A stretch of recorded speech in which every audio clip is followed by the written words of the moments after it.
नमस्कार दोस्तों, मैं हूं संतोष पाठक और एक बार फिर से आपका स्वागत कर रहा हूं द न्यूज लॉन्चर पर। इस देश की राजनीति में कई बार बहुत अजब गजब से किस्से होने लगते हैं। दिल्ली के विधानसभा चुनाव को लेकर लड़ाई जोर शोर से जारी है और आपने भारतीय जनता पार्टी के स्टार प्रचारकों की लिस्ट को तो देख ही लिया होगा।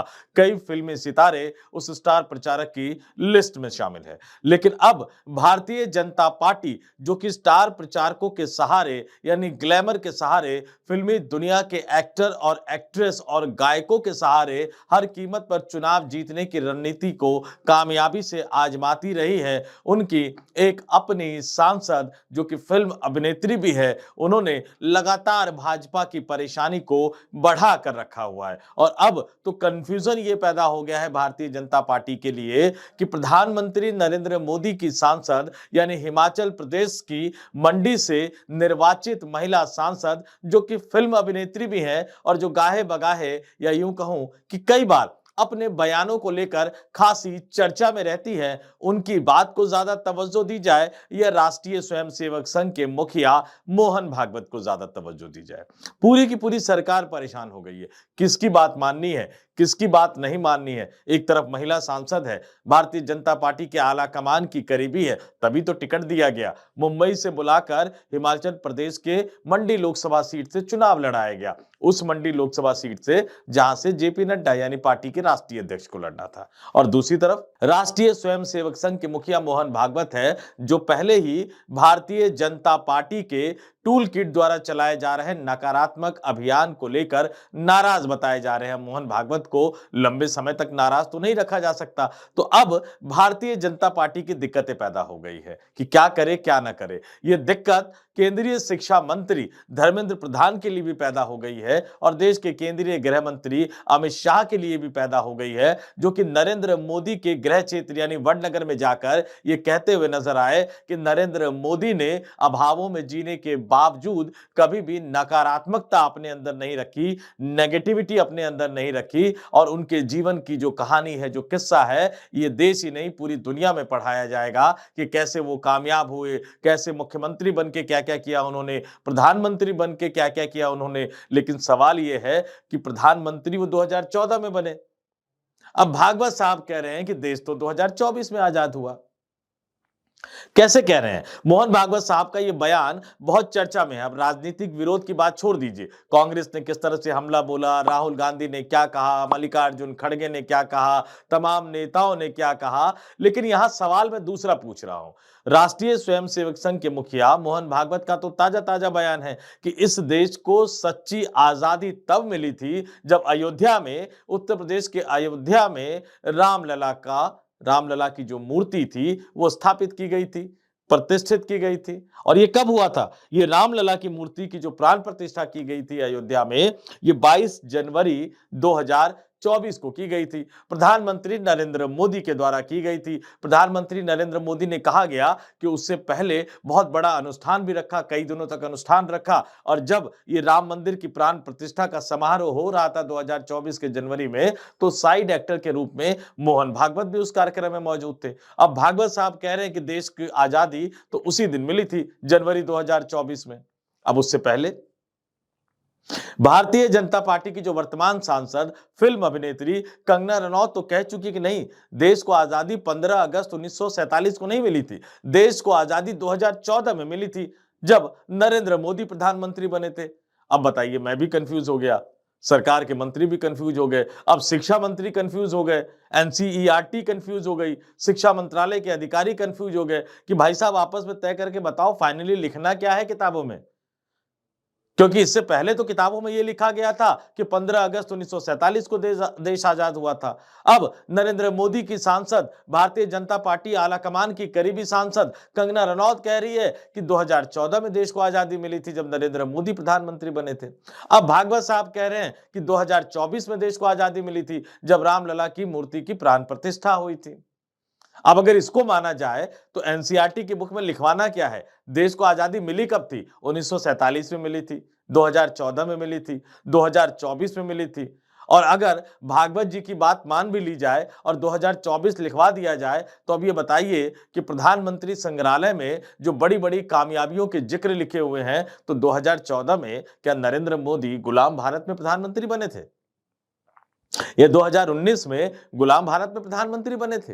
प्रधानमंत्री की जो आधिकारिक वेबसाइट है, दुर्भाग्य से आप नेहरू, नेहरू, नेहरू, इंदिरा जितनी भी आलोचना करते रहे, लेकिन प्रधानमंत्री की आधिकारिक वेबसाइट में तो यही बताया जाता है कि देश के पहले प्रधानमंत्री जवाहरलाल नेहरू हैं। 15 अगस्त 1947 को देश को आजादी मिली।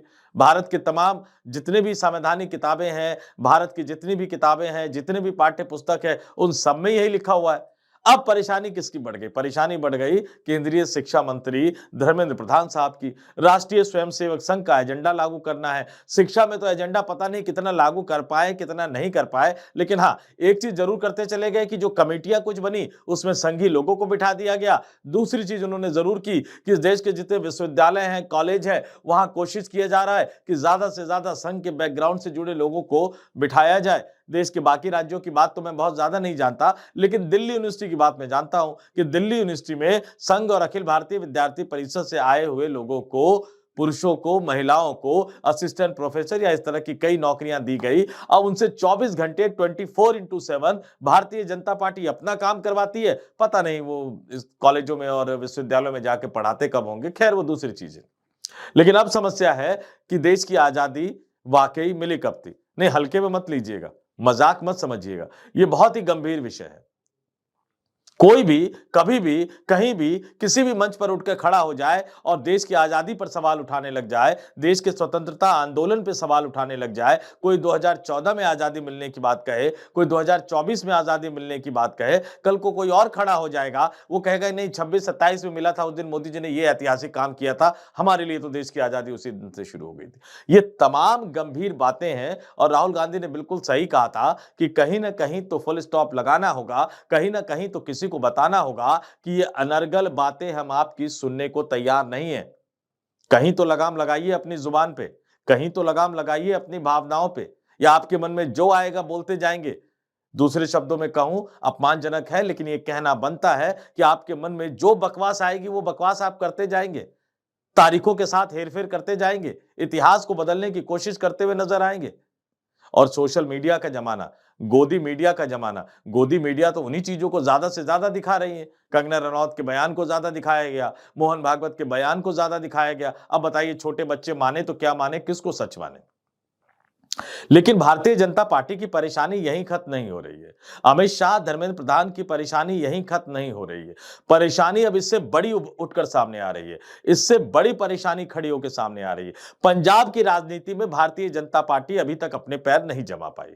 हालांकि बार बार अपनी वेशभूषा बदलने, एक जमाना था जब उस समय यानी मनमोहन सरकार के जो गृह मंत्री शिवराज पाटिल हुआ करते थे, एक दिन में 3-4 कपड़े बदलने के कारण बहुत ज्यादा बदनामी हुई थी, किरकिरी हुई थी, मंत्रालय तक बदल दिया गया था शायद, जहां तक मुझे याद आ रहा है। लेकिन अब देश के प्रधानमंत्री भी हैं, कई बार उनके लिए दूसरे दूसरे शब्दों का इस्तेमाल किया जाता है। वो जब भी सिख समुदाय से जुड़े कार्यक्रम में जाते हैं, पंजाब से जुड़े कार्यक्रमों में जाते हैं, तो वो सिख समाज की तरह से पगड़ी बांध लेते हैं। मकसद एक ही होता है कि किसी तरह से सिख मतदाताओं को लुभाया जाए। लेकिन पंजाब के विधानसभा में ना तो सिखों ने वोट किया चुनाव में, और ना ही पंजाब से लोकसभा चुनाव में सिखों ने भारतीय जनता पार्टी को वोट किया। अब समस्या कैसे बढ़ रही है कि यही फिल्म अभिनेत्री जो कि सांसद चुनी गई है हिमाचल प्रदेश से, कंगना रनौत, उनकी एक फिल्म आ रही है इमरजेंसी पर। यह फिल्म कायदे से हरियाणा विधानसभा चुनाव से पहले आनी थी, लेकिन चूंकि भारतीय जनता पार्टी हर काम चुनाव को देखकर ही करती है, चुनाव के मद्देनजर ही करती है, उनको लग गया कि हरियाणा के विधानसभा चुनाव में इसका नुकसान उठाना पड़ सकता है, तो सेंसर बोर्ड का इस्तेमाल करते हुए कंगना रनौत की उस फिल्म को रोक दिया गया।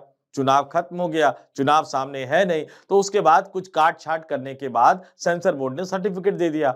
अब ये जो कंगना रनौत की फिल्म है वो आज रिलीज होने वाली है, लेकिन इसको लेकर पहले से ही कई तरह के सवाल उठने लग गए हैं। इस फिल्म के रिलीज होने से पहले, जैसा कि मैंने बताया कि आज ये फिल्म रिलीज होने वाली है, इस फिल्म के रिलीज होने से एक दिन पहले एसजीपीसी के अध्यक्ष ने पंजाब के मुख्यमंत्री भगवंत मान को पत्र लिखकर कंगना रनौत की इस फिल्म पर बैन लगाने की मांग की है। यह कहा गया है कि इस फिल्म में, कंगना रनौत की फिल्म में सिख समुदाय का गलत चित्रण किया गया है, सिख समुदाय से जुड़े धार्मिक स्थलों का गलत चित्रण किया गया है और इससे कानून व्यवस्था की स्थिति पैदा हो सकती है, सिख समुदाय की भावनाएं आहत हो सकती है, इसलिए इस पर रोक लगानी चाहिए। एसजीपीसी के अध्यक्ष ने यह मांग पंजाब के मुख्यमंत्री भगवंत मान से की है और यही भारतीय जनता पार्टी एक बार फिर से फंस गई है। कहते हैं ना, जब अपने नेताओं कार्यकर्ताओं का टिकट काटकर उनका हक मारकर फिल्मी दुनिया या ग्लैमर की दुनिया से आने वाले कलाकारों को, फिल्म अभिनेत्रियों को, फिल्म अभिनेताओं को टिकट देते हैं तो उसका खामियाजा कई तरीके से उठाना पड़ता है। किसान आंदोलन के समय किस तरह के विवादास्पद बयान दिए थे कंगना रनौत ने, ये हमको और आपको अभी तक याद होगा। भारतीय जनता पार्टी को बाकायदा प्रेस रिलीज जारी करके उस बयान से अपने आप को किनारा करना पड़ा था, लेकिन अब इस इमरजेंसी मूवी ने बुरी तरह से भारतीय जनता पार्टी को फंसा दिया है। नागपुर, जहां संघ का मुख्यालय है, जहां से नितिन गडकरी आते हैं, नितिन गडकरी ने इस फिल्म को देखा, जबरदस्त तारीफ करी। महाराष्ट्र के मुख्यमंत्री देवेंद्र फडणवीस ने देखा, इसकी जबरदस्त तारीफ करी। भारतीय जनता पार्टी, राष्ट्रीय स्वयंसेवक संघ, तमाम लोग इंदिरा गांधी को आपातकाल के लिए बार बार याद करते रहते हैं। संसद के अंदर भी, संसद के बाहर भी कांग्रेस की आलोचना करने के लिए, कांग्रेस को लोकतंत्र विरोधी, संविधान विरोधी बताने के लिए बार बार आपातकाल का मुद्दा उठाया जाता है। लेकिन इस आपातकाल पर, इस इमरजेंसी पर जब फिल्म बनकर आज रिलीज हो रही है तो भारतीय जनता पार्टी से न इसे उगलते बन रहा है न निगलते बन रहा है। मैं क्यों ऐसा कह रहा हूं दोस्तों? चिट्ठी जरूर पंजाब के मुख्यमंत्री भगवंत मान को लिखी गई है, लेकिन इस बात को कतई नहीं भूलिएगा कि इस पूरे देश में सिख समुदाय कहां-कहां रहते हैं और भारतीय जनता पार्टी के लिए मुश्किल है कि अपनी सांसद की फिल्म को चलने दे, क्योंकि कंगना रनौत कई बार नाराजगी जता चुकी है जब उनकी फिल्म सेंसर बोर्ड में अटकी थी। तो अब समस्या है कि अपनी सांसद की नाराजगी को झेले, यानी उनकी नाराजगी से बचने के लिए इस फिल्म को रिलीज होने दे। थोड़ी बहुत तो काट-छाट हो गई है, मसला पैसे का है, मसला बिजनेस का है, और अगर इस फिल्म को रिलीज होने देते हैं तो पंजाबी समुदाय, पंजाबी लोग नाराज हो जाएंगे। और अभी तक पंजाब का किला भारतीय जनता पार्टी जीत नहीं पाई है। नरेंद्र मोदी, अमित शाह की जोड़ी जो 24 घंटे सातों दिन सिर्फ चुनाव चुनाव चुनाव चुनाव करती रहती है, और ये इनके इन प्रकिरण किसी भी तरह से चुनाव जीतने की मशीन एक तरह से बन गई है। उन्हें ये कैसे गवारा होगा कि एक फिल्म से उनका वोट बैंक, उनका संभावित वोट बैंक गड़बड़ा जाए, चुनाव में, भविष्य में चुनाव जीतने की उनकी तमाम संभावनाएं खत्म हो जाए। जिस 84 के दंगों के लिए वो कांग्रेस को घेरते हुए नजर आते हैं, अगर इमरजेंसी की इस मूवी में, यानी उनकी अपनी ही महिला सांसद फिल्म अभिनेत्री की इस मूवी में कुछ उल्टा पुल्टा दिखा दिया गया तो फिर भारतीय जनता पार्टी कब तक और कहां तक सफाई देते फिरेगी? तो देश की राजनीति में इस अजीब तरह का कंफ्यूजन पैदा हो गया है और अब फिल्म को लेकर, फिल्म इमरजेंसी को लेकर कई तरह की बातें निकलकर सामने आ रही है। कंगना रनौत के बारे में तो आप लोग लगातार पढ़ते ही होंगे, कई बार वो इस तरह के विवादास्पद बयान देती रहती है, विवादास्पद हरकतें भी कई बार खबरों में आती है। अगर आप गूगल पे जाकर सर्च करेंगे तो कंगना रनौत के नाम डालते ही बहुत सारी चीजें निकलकर सामने आ जाएगी, कैसे कैसे बॉलीवुड में क्या क्या हुआ, किन के साथ किस तरह के रिश्ते रहे, किस तरह से बाद में इन्होंने आरोप लगाया, किस तरह से इनके ऊपर आरोप लगाया गया। लेकिन इन तमाम आरोप प्रत्यारोपों से फिल्मी दुनिया से हमें कुछ लेना देना नहीं है, लेकिन देश के माहौल को लेकर, देश की आजादी की तारीख को लेकर जो बड़ा सवालिया निशान खड़ा हो गया है, उसके बारे में तो हमें और आपको सबको सोचना चाहिए और पुरजोर शब्दों में कहना चाहिए, बस बहुत हो गया, अब इससे ज्यादा नहीं। इस वीडियो में फिलहाल इतना ही। मुझे यानी संतोष पाठक को दीजिए इजाजत। आप तमाम लोग देखते रहिए द न्यूज लॉन्चर। नमस्कार।